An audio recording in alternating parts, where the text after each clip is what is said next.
Hey there, this is Dr. Justin Marcagiani, and today's talk is going to be on hydration and digestion. This is really important. I've seen 3 to 4 patients this week that have severe chronic gut issues for at least a decade. And one thing in common when we did a really in-depth history that was there was they were hydrating, not sipping a little bit of water, but actually hydrating, drinking 8 ounces or more while they were eating. And I'm going to go over why this is a problem. And you can go online and you can see pros and cons on both sides. I'm going to try to make a rational, scientific-based argument here, and if it sticks, that's great. I've noticed it with my patients getting benefit from it. I've noticed it myself as well, and I urge all of you to test it as well. So Digestion 101. Digestion is strongly pH-driven. The first domino of digestion that falls is in the stomach. This is our stomach here. The stomach's main role is to digest protein. It does so by having a very, very low pH. That low pH activates this compound called pepsinogen and turns it into pepsin. You don't have to know what it is. It's a protein digesting enzyme. So the first role of the stomach, Digestion 101 here, is to increase proteolytic. That means protein digesting enzymes. That's pH driven. So we have the first step of digestion is protein.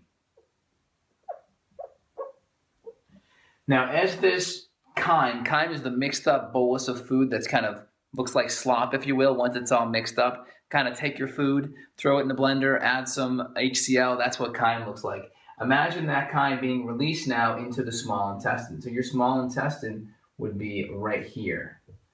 That would be the next phase of digestion. Now here, the protein's already been broken down. What's going to happen is that chyme's going to be nice and acidic, and that acidity is going to trigger the gallbladder to produce bile, which breaks down fat. It's also going to trigger the pancreas to produce protease, lipase, amylase, a whole bunch of different enzymes that will break down protein, fat, and carbohydrates. So the further bit of digestion that happens is going to be in the small intestine, where in the colon, most of everything is going to be the reabsorption of fluid and electrolytes and minerals. So the main bit of digestion is going to happen in the stomach and the small intestine. And this step here, where the stomach chyme transitions into the small intestine, we need it to be nice and acidic. If we don't have it acidic here, we're not going to get the adequate stimulation from our gallbladder and from our pancreas to produce bile salts, which emulsify fat, and to produce pancreatic enzymes to help further break down protein, fat, and carbohydrate. So let's kind of break down the whole situation if we add water into it. So our gut, according to guidance physiology, should be around 2, 2.5, right in that area regarding the pH. Now, if we add a pH of 7, which is the pH of water, watch what happens. And it's all size driven. So if we have an ounce or 2 of water, it's not going to be a big deal. But if we do that with 8, 10, 12 ounces of water, we're going to significantly raise that pH somewhere in the middle, probably around 4 to 4.5. So if we raise the pH to 4.5, that's going to significantly impair these protein digesting enzymes. So we're not going to get the beneficial breakdown of protein that we would normally get in the stomach with a lower pH.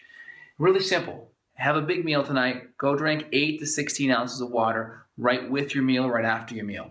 One of the first things you're going to notice when we have indigestion occurring in the stomach is we're going to have burping, and you're going to be able to almost like taste your meal when you burp it up. You shouldn't be burping. That's one of the first signs that you have. Now, if you're going to hydrate, the best way to hydrate will be 10 to 15 minutes before you eat.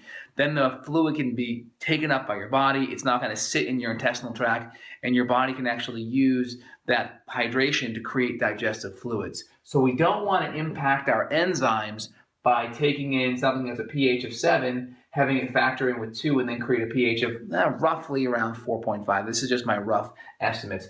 But what that's doing is that's stopping the protein digestion that would normally be occurring in the stomach. Again, which if we kind of break everything down further down the road here, small intestine is now affected because we don't have that acidic chyme release, which affects pancreas and gallbladder production. So in chronic gut conditions, we already have an impaired digestive tract. A lot of times we have a thinning in the digestive lining in the stomach, Imagine a lining that comes right around the whole entire intestinal tract, like so. I'll just do half of it so you can see. This stomach lining, as it gets worn down, as it gets worn just slightly, that's called atrophic gastritis. So now when you have hydrochloric acid levels that are there, or now when you start taking in food, we start developing little bits of inflammation.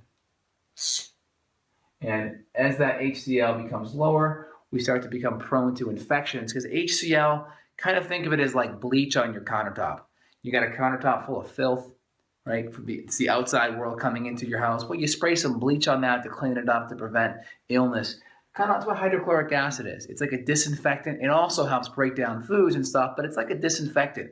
So if you already have chronic gut issues, well, 70 to 80% of our immune system's in our gut. Our ability to have adequate acid is going to be lower because our mucosal lining is already thin. So most of the time, people that have chronic gut issues are already on Prilosec or omeprazole or Nexium, some type of proton pump inhibitor. So they already have impaired digestion. If you start having them hydrate 8 ounces of water or more during your meal, that's going to disrupt pH and disrupt enzymes. So if you're going to drink 10 to 15 minutes before your meal, hydrate. If you want to do something of about a wine glass or less of fluid during your meal, as long as it's not causing excessive burping, that's okay. 10 to 15 minutes before, 2 hours after is going to be the best way to go. And if you have chronic gut issues, you probably have an infection and or leaky gut. So feel free to reach out below to get my info if you want to get to the root cause of why that's there. Again, this is Dr. Justin signing off. Have a great night.